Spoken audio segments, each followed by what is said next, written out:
As we head into December, we are still out here growing things. So today I'm going to share with you what's growing well in my garden, as well as the seeds that I will be starting in December and some garden tasks that I will be tackling in order to keep things healthy and thriving come springtime. For reference, I am located in Central Florida, Zone 9A, close to the border of 9B. And all of the seeds that can be started this month will either be started indoors under grow lights and then transplanted outdoors in the spring after the last chance of frost has passed, or can be directly sown into the garden spaces in raised beds or containers. But I'm personally not going to be starting any of those that can be directly sown outside right now because I started a whole bunch back in September, October, and even November. So I've started running out of space in my designated gardening areas. But I'll still share all of those crops with you in case you need any ideas or inspiration on what you can be directly sowing outdoors this month. Okay, let me show you what I'll be starting. We are planting peppers of all shapes and sizes and heat levels. First up would be these delicious sweet snacking peppers called ajíes dulces, and I got these from Puerto Rico, but they are readily available online.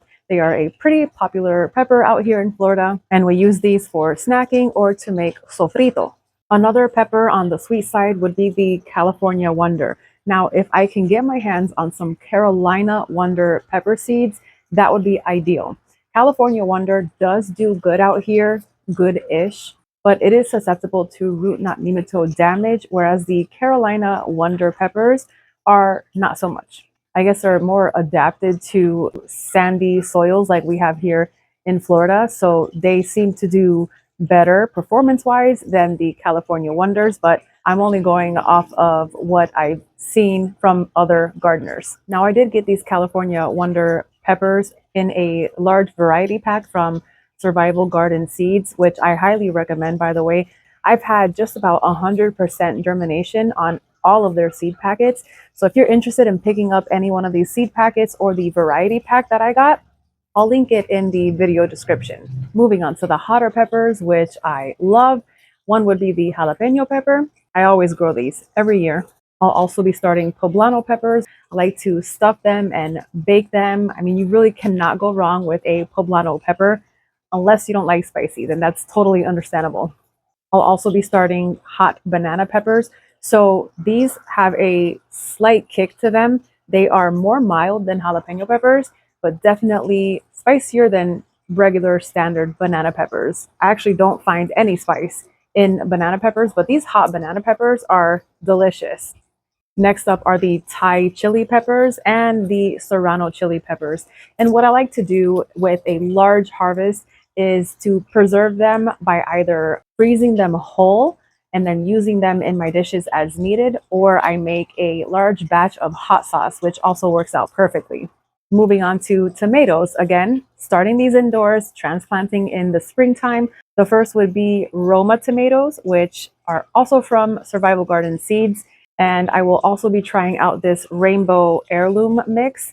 Never grown these before. I'm seeing some of them are smaller, some of them are larger varieties. So this will be interesting. I definitely want to get these started now so that they have a nice, good head start before the intense bug pressure kicks in the early summer or even late spring. Next up is the Dark Galaxy tomato, and every year I make sure to grow these and then I save the seeds from my own harvest.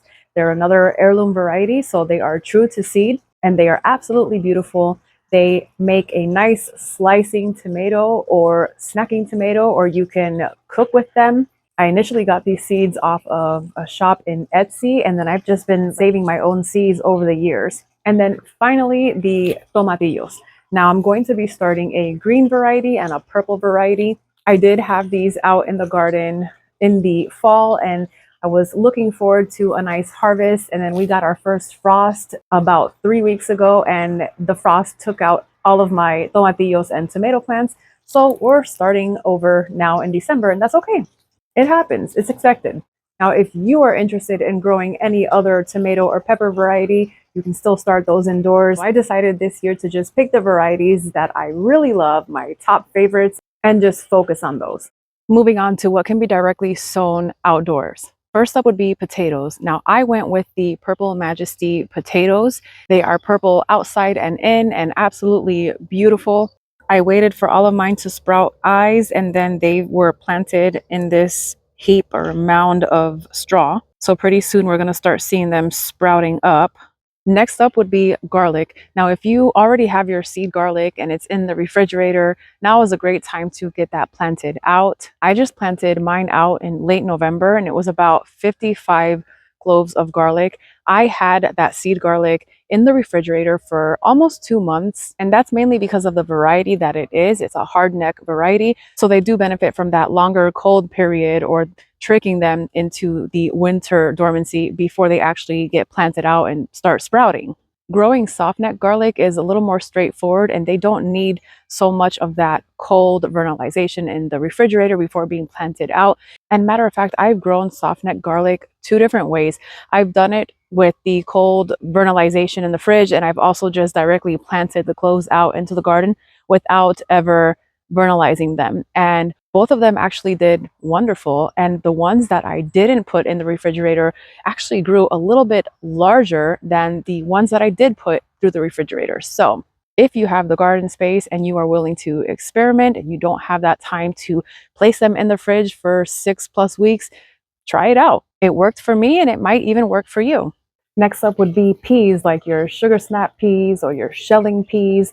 I have a whole bunch growing along one of my 16-foot cattle panel trellises, so I'm good there. You can also be doing green onions or onion sets or transplants, not starting from seed this month. Carrots can be directly sown, as well as beets and radishes. Now, I think I'm absolutely 100% done with radishes. I mean, I tried loving them and I even tried liking them, and I just can't do it. I've tried different varieties. I've even tried the daikon radish. No, but those will still do great out here in December. We could be doing a whole bunch of greens like your lettuces or your bok choys, tatsoys, kale, even spinach. But for spinach, I probably wouldn't try planting them beyond December because it just gets too warm too quickly. And spinach is super fussy and will bolt at the first sign of heat. And we get heat pretty quickly early spring, or like days where the temperatures fluctuate, like it will spike up and then go back down. And spinach is not about that. It likes consistency, and we're just not consistent here as far as our weather. You could be doing all types of herbs like parsley, cilantro, oregano, sage, dill. I personally wouldn't do basil right now unless they are being started indoors and then transplanted out into the garden after the last chance of frost, because it is very sensitive to frost. And in December and especially January, we'll still dip down into the low 30s here, at least in 9A/9B. So I just wouldn't chance it with basil. But again, indoors is perfectly fine. And of course, we can't forget about our flowers that bring in all the bees and pollinators to our yards. And that would be echinacea, calendula, and even blanket flowers. I grow blanket flowers every year and I don't even have to plant them, honestly. They self-seed so easily. They have a nice, beautiful red and orange color to them, and the bees absolutely love them. In fact, when I try to deadhead some of those flowers or try to make like a little flower arrangement, it's really hard for me to do so because there are always bees surrounding those flowers and I don't want to interrupt them while they are doing their thing. Moving on to my garden tasks for December. Now, first on my list would be for my garlic. I need to add bone meal for phosphorus as well as langbeinite for potassium. And those are organic fertilizers that I will be adding into the raised beds where I have my garlic planted in. I will also be walking around the garden to check on my sweet potato vines, and I'm going to look for the healthiest vines and then take some cuttings, bring them indoors so that they can start rooting indoors. That way, if something happens and we get a hard frost, I'll at least have some backup that I can replant out in the springtime. And I'm going to do the same with my longevity spinach. Next up on my to-do list would be to check my figs, my mulberries, my persimmons, as well as my Barbados cherry, and prune those back as needed. So I'm going to look for any dead or dying or diseased areas. I'm going to look for areas that are growing inward versus outward, and I'm going to prune those off. Now, all of my trees are still fairly young, so I don't have too much pruning back to do, but now would be a great time to get that done. Back in October and November, I worked on mulching my fruit trees with wood chips, and then I mulched my annual veggies with straw. So I'm just going to check on all of the mulch levels to make sure that everyone is still good. And if I need to top off mulch on any of my trees or around my trees, I'll go ahead and get that done this month as well. And lastly would be to look ahead, see what I'm going to be planting in the springtime or even in the summer. I'm going to check my seed stash or my inventory, and whatever I'm missing or I need or any new seeds that I'd like to start next year, I'm going to get those purchased now in December, just to be proactive and also not miss out on anything come springtime when most of these seeds are being purchased. I don't want anything to be sold out. So it's just a proactive approach by getting ahead of the game and purchasing those this month. And that is it for my garden tasks. It's a pretty chill month in the garden and I'm okay with that. Now I'll show you what's still growing after the frost we got a few weeks back. Have some younger potted fruit trees and plants that are going in ground most likely next year. Got our blanket flowers here, as well as all of our Ethiopian kale. Behind the trellis, which is hard to see, we have some sugar snap peas that are taking off, doing lovely. This guava tipped over without me even realizing it. We have some strawberries and some bok choy here, and the rest of this area where you see all these gaps, I've planted out some of my garlic. This bed here, most of this bed is dedicated to my garlic. I do have some carrots in here.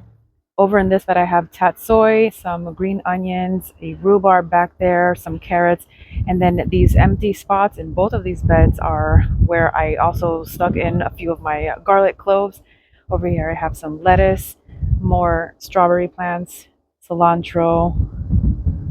In this bed, we have some kale and some Lola Rosa lettuce. We still haven't fully planted this one out. It's a work in progress. And that is what's left of my annual veggies after our frost. I hope this video gave you some ideas or inspiration on what you can be growing or doing in your own garden space. Thank you for watching, and I will see you next time.